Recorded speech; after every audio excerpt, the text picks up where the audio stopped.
പ്രവാചകനെന്ന് ആരോപിച്ച് ഡോക്ടറെ പോലീസ് വെടിവെച്ച് കൊന്നു. മൃതദേഹം കത്തിച്ച് ജനക്കൂട്ടം. ആഴ്ചകൾക്കിടെ ഇത് രണ്ടാമത്തെ സംഭവം. തെക്കൻ പാകിസ്ഥാനിൽ മതനിന്ദ ആരോപിച്ചുവെന്ന് ഷെനാവാസ് കൻഫർ എന്ന ഡോക്ടറെയാണ് പോലീസ് വധിച്ചത്. എന്നാൽ വ്യാജ ഏറ്റുമുട്ടലിൽ ഡോക്ടർ കൻഫറിനെ വധിച്ചുവെന്നാണ് ഇദ്ദേഹത്തിന്റെ ബന്ധുക്കൾ അന്താരാഷ്ട്ര മാധ്യമങ്ങളോട് പ്രതികരിച്ചിരിക്കുന്നത്. കറാച്ചിയിൽ നിന്ന് ഏകദേശം 250 കിലോമീറ്റർ വടക്ക് കിഴക്ക് മിർപുർ ഹാസിനടുത്താണ് സംഭവം. ഒരു പെൺകുട്ടിയടക്കം 4 പെൺമക്കളും ഭാര്യയും അടങ്ങുന്നതാണ് കൻഫറിന്റെ കുടുംബം. ഫേസ്ബുക്കിലാണ് ഡോക്ടർ ഷെനാവാസ് കൻഫർ മതനിന്ദാപരമായ വിവരങ്ങൾ പങ്കുവച്ചതെന്ന് പറയുന്നു. തുടർന്ന് ഞായറാഴ്ച ഉന്മർകോട്ടിലെ പ്രാദേശിക പള്ളിയിലെ പുരോഹിതൻ സാബിർ സൂറോ ഡോക്ടർക്കെതിരെ മതനിന്ദയ്ക്ക് കേസ് നൽകി.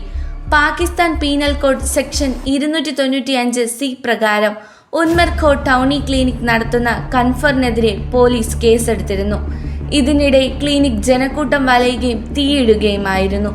ഇവിടെ നിന്ന് രക്ഷപ്പെട്ട ഡോക്ടർ തന്റെ അക്കൗണ്ട് ഹാക്ക് ചെയ്യപ്പെട്ടുവെന്നും മതനിന്ദാപരമായ ഉള്ളടക്കം പങ്കിടുന്നത് തനിക്ക് സങ്കല്പിക്കാൻ പോലും ആകില്ലെന്നും ആവശ്യപ്പെട്ട് ഒരു ഹോട്ടലിൽ നിന്ന് വീഡിയോ പോസ്റ്റ് ചെയ്തിരുന്നു. എന്നാൽ സംഭവത്തിൽ പ്രാദേശിക പോലീസ് മേധാവി നിയാസ് ഹോസോയുടെ വിശദീകരണം ഇങ്ങനെ: പ്രവാചകനായ മുഹമ്മദിനെ അപമാനിച്ചതിനും സമൂഹ മാധ്യമങ്ങളിൽ മതനിന്ദാപരമായ ഉള്ളടക്കം പങ്കുവച്ചതിനും കുറ്റാരോപിതനായ ഷെനാവാസ് കൻഫർ ചൊവ്വാഴ്ച ഒളിവിൽ പോയിരുന്നു. ബുധനാഴ്ച രാത്രിയോടെ മോട്ടോർ സൈക്കിളിൽ സഞ്ചരിക്കുകയായിരുന്ന 2 പേരെ അവരുടെ വാഹനം പരിശോധിക്കുന്നതിനായി മിർപുർ ഹാസ് നഗരത്തിലെ ഉദ്യോഗസ്ഥർ തടയാൻ ശ്രമിക്കുന്നതിനിടെയാണ് ഇവരിൽ ഒരാൾ പോലീസിന് നേർക്ക് വെടിയുതിർക്കുന്നത്. പോലീസ് തിരിച്ചും വെടിവെച്ചതോടെ ഇവരിൽ ഒരാൾ കൊല്ലപ്പെടുകയായിരുന്നു.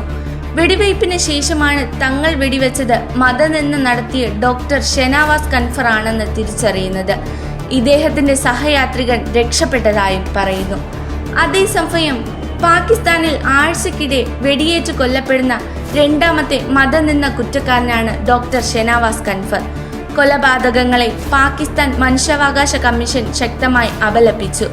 മതനിന്ദ ആരോപിച്ചിട്ടുള്ള കൊലപാതകങ്ങളിൽ അതീവ ഉത്കണ്ഠയുള്ളതായും നിയമപാലകർ ഉൾപ്പെട്ടതായി ആരോപിക്കപ്പെടുന്ന ദൈവനിന്ദ കേസുകളിലെ ആക്രമണത്തിന്റെ രീതി ഭയാനകമായ പ്രവണതയാണെന്നും സംഘടന വെള്ളിയാഴ്ച പുറത്തിറക്കിയ പ്രസ്താവനയിൽ ചൂണ്ടിക്കാട്ടിയിരിക്കുന്നു.